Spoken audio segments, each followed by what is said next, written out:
وہ جو ہم نے حماقت کی، میں یہ چاہتا ہوں کہ میں ذرا پیریڈ آپ کو، کیونکہ میں نے شرکت کی اس میں، وہ جب میٹنگز ہو رہی تھی، جب وہاں فیصلے کیے گئے، فیصلہ یہ کیا گیا کہ نہیں جی امریکہ بڑا ناراض ہے، لفظ استعمال کیا گیا جو اس میٹنگ میں ہوں گے کہ وونڈڈ بیئر ہے، کس طرف بھی ہاتھ مار دے گا، ہمیں کچھ بھی کر سکتا ہے، اس لیے ہمیں اس کی مدد کرنی چاہیے۔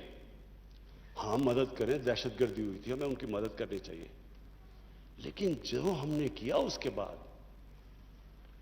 کوئی قوم کسی اور کی جنگ میں شرکت کر کے 70,000 اپنے لوگوں کی قربانی دیتی ہے، 150 ارب ڈالر اپنے ملک سے، اس سے بھی زیادہ گیا ہوگا، ہمیں پتہ ہی نہیں ہے، کیونکہ یہاں تو کوئی کرکٹ ٹیم نہیں آتی رہی، انویسٹر نے کہا آنا پاکستان، یہاں تو ملک کو انہوں نے کہہ دیا the most dangerous place in the world. تو ہم نے جو وہ کہتے رہے ہم کرتے گئے۔ ایک ٹامی فرینکس ان کا کوئی جنرل تھا، اس کی کتاب میں نے اس میں ایک سینٹنس پڑھا، اس نے کہا کہ we knew Musharraf was vulnerable so we kept pushing him۔ وہ جو وہ کہیں ہم کرنے کے لیے تیار ہو جائیں، لوگ اپنے وہاں پکڑا دیے، ان کو پکڑ کے گوانٹانامو میں بھجوا دیے، اپنی کتاب میں لکھا مشرف نے کہ میں نے پیسے دے کے لوگوں کو بھجوایا، کس قانون کے تحت؟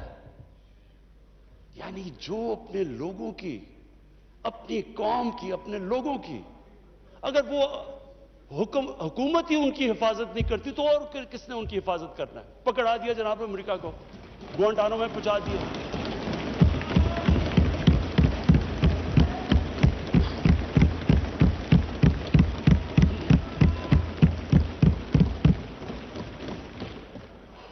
اور یہاں رکی نہیں بات، قبائلی علاقے میں جی وہاں تورا بورا کے بعد ان کے تھوڑے سے القاعدہ آ گیا، القاعدہ تورا بورا کے بعد آ گئے، اوپن بارڈر تھا قبائلی علاقے میں، ہمیں انہوں نے حکم کیا کہ آپ جا کے ان کو اپنی فوج بھیجو قبائلی علاقے میں، چند سو القاعدہ کے پیچھے ہم نے اپنی فوج بھیج دی قبائلی علاقے میں۔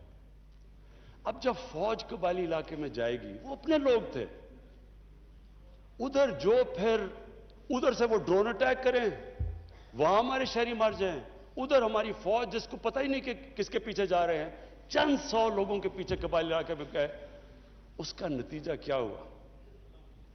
آدھا ہمارا قبائلی علاقے کے لوگوں نے نقل مکانی کی، وہ قبائلی علاقہ ابھی تک کہیں ریکور نہیں کیا۔ میری طرح کا آدمی جو کہتا گیا کہ یہ غلط ہو رہا ہے، مجھے طالبان خان بنا دیا۔ یعنی وہ میں جب کہتا تھا افغانستان میں کوئی ملٹری سلوشن نہیں، جناب یہ پرو طالبان ہے۔ وہ جو پیریڈ تھا اسد قیصر صاحب، اسپیکر صاحب، ہماری تاریخ کا سب سے، میں اگر میرے سے کوئی پوچھے سب سے سیاہ وقت تھا، ہمیں پتہ ہی نہیں ہے کہ دشمن کون ہے، دوست کون ہے۔ امریکہ ہمارا دوست ہے، کبھی یہ سنا ہے کہ آپ کا دوست اپنے ملک میں بمباری کر رہا ہو؟ کئی دنیا میں یہ سنا ہے کہ آپ کے ملک میں ڈرون اٹیکس کر رہے ہو، آپ کا اہل ہے؟ اچھا وہ جو لوگ مرتے تھے، جن کے بیوی بچے مرتے تھے جب بم پھٹتا تھا، وہ جا کے وہ بدلہ کس سے لیتے تھے؟ وہ پاکستانی فوج اور پاکستان سے، دونوں طرف پاکستانی مار رہے ہیں۔ میں نے جب پوچھا کہ یہ آپ جب اٹھاتا تھا یہ کیا کر رہے ہیں، کیوں اجازت دی ہوئی ہے؟ وہ آگے سے کہتے تھے کہ کیونکہ پاکستان نہیں ان کے پیچھے جا رہا، لہٰذا ہمیں وہ کرنا پڑتا ہے۔ اسپیکر صاحب ہمارا 30 سال سے بیٹھا ہوا ہے لندن کے اندر ایک دہشت گرد، اس کو ڈرون ماریں گے تو کیا وہ اجازت دے دیں گے ہمیں؟ اب سوچیں اگر انگلینڈ میں ہم ڈرون اٹیک کر دیں اس کے اوپر تو کیا اجازت دیں گے وہ ہمیں؟ تو اگر وہ نہیں اجازت دیں گے،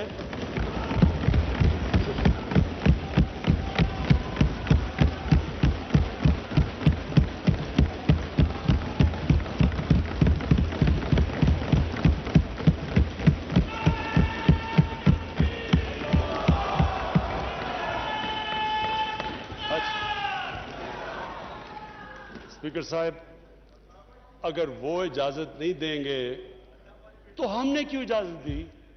کیا ہم سب ہیومن ہیں؟ ہم آدھے انسان ہیں؟ یا کیا ہماری کوئی ویلیو ہماری جان کی نہیں جو اتنی کی؟